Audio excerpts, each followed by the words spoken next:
الشيطان الرجيم. بسم الله الرحمن الرحيم. الحمد لله رب العالمين الرحمن الرحيم مالك يوم الدين. إياك نعبد وإياك نستعين. اهدنا الصراط المستقيم صراط الذين أنعمت عليهم غير المغضوب عليهم ولا الضالين.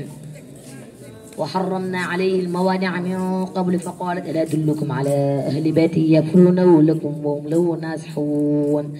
فرددناه إلى أمه كي تقر عندها ولا تحزن ولتعلم أن وعد الله حق ولكن أكثرهم لا يعلمون. ولما بلغ أشده واستوى آتيناه حكمه وعلمه وكذلك نجزي المحسنين. ودخل مدينة على حين غفلة من أهلها فوجد فيها رجلين يقتتلان هذا من سيعته وهذا من عدوه فاستغاثه الذي من سيعته على الذي من عدوه فوكزه موسى فقضي عليه قال هذا من عمل الشيطان إنه عدو مضل مبين. قال رب إني ظلمت نفسي فاغفر لي فغفر له إنه هو الغفور الرحيم. قال رب بما أنعمت علي فلن أكون ظهيرا للمجرمين. فأصبح في المدينة خائفا يترقب فإذا الذي استنصره بالأمس يستصرخه. قال له موسى إنك لغوي مبين. فلما أن أراد أن يبتس بالذي هو عدو لهما قال يا موسى أتريد أن تقتلني كما قتل نفسا بالأمس إن تكون جبارا في الأرض وما تريد أن تكون من المصلحين. وجاء رجل من أقصى المدينة يسعى قال يا موسى إن الملأ يأتمرون بك ليقتلوك فاخرج إني لك من الناصحين. فخرج منها خائفا يترقب قال رب نجني من القوم الظالمين. ولما توجه تلقاء مدين قال عسى ربي أن يهديني سواء السبيل. ولما ورد ماء مدين وجد عليه أمة من الناس يسقون ووجد من دونهم امرأتين تذودان قال ما خطبكما قالتا لا نسقي حتى يصدر الرعاء وأبونا شيخ كبير. فسقي لهما ثم تولى إلى الظل فقال رب إني لما أنزلت إلي من خير فقير. فجاءت إحداهما تمشي على استحياء قالت إن أبي يدعوك ليجزيك أجر ما شقيت لنا. فلما جاءه وقص عليه اللقطة قال لا تخف نجوت من القوم الظالمين. قالت إحداهما يا أبت استأجره إن خير من استأجرت القوي الأمين. قال إني أريد أن أنكح إحدى ابنتي هاتين على أن تأجرني 8 حجج فإن أتممت عشرا فمن عندك وما أريد أن أشق عليك ستجدني إن شاء الله من الصالحين. قال ذلك بيني وبينك أيما الأجلين قضيت فلا عدوان عليه والله على ما نقول وكيل. الله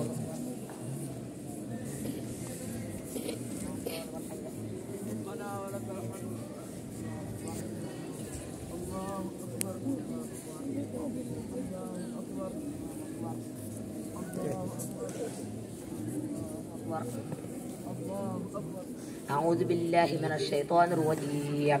بسم الله الرحمن الرحيم. الحمد لله رب العالمين الرحمن الرحيم مالك يوم الدين. إياك نعبد وإياك نستعين. اهدنا الصراط المستقيم صراط الذين أنعمت عليهم غير المغضوب عليهم ولا الضالين. فلما قضى موسى الأجر وصار بأهله آنس من جانب الطور نارا قال لأهلهم امكثوا إني آنست نارا لعلي آتيكم منها بخبر أو جذوة من النار لعلكم تصطلون. فلما أتيها نودي من صوت الوادي الأيمن في البقعة المباركة من السجدة أي يا موسى إني أنا الله رب العالمين. وألقى عصاك فلما رأيها تهتز كأنها جان ولى مدبرا ولم يعقب يا موسى أقبل ولا تخف إنك من الآمنين. اسلك يدك في جيبك تخرج بيضاء من غير سوء وادم لك جناحك من الرهب فذلك برهانان من ربك إلى فرعون وملئه إنهم كانوا قوما فاسقين. قال ربي إني قتلت منهم نفسا فأخاف أن يقتلون وأخي هارون هو أفصح مني لسانا فأرسله معي ردي يصدقني إني أخاف أن يكذبون.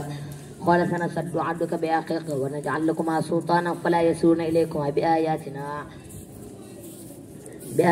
أنتما ومن اتبعكما الغالبون.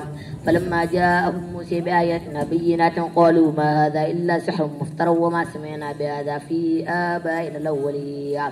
وقال موسى ربي أعلم من جاء بالهدى من عنده ومن تكون له عاقبة الدار إنه لا يفلح الظالمون.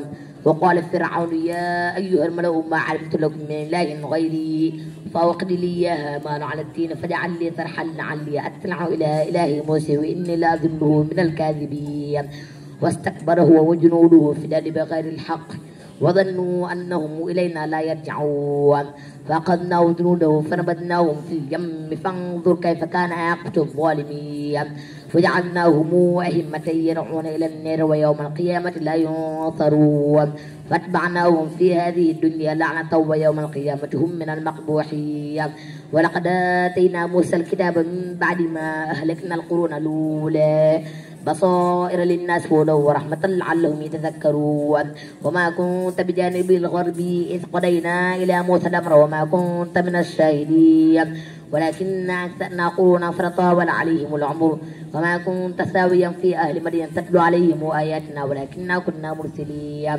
فما كنت بجانب الطور إذ نادينا ولكن رحمة من ربك لتنذر قوما ما آتيهم من نذير من قبلك لعلهم يتذكرون. ولولا أن تصيبهم مصيبة بما قدمت أيديهم فيقولوا ربنا لولا أرسلت إلينا رسولا فنتبع آياتك ونكون من المؤمنين. فلما جاءهم الحق من عندنا قالوا لولا أوتي مثل ما أوتي موسى أولم يكفروا بما أوتي موسى من قبل قالوا سحرا تظاهرا وقال إنا بكل كافرون.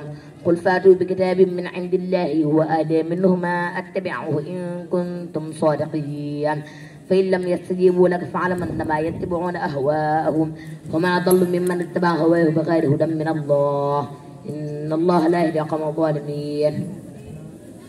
الله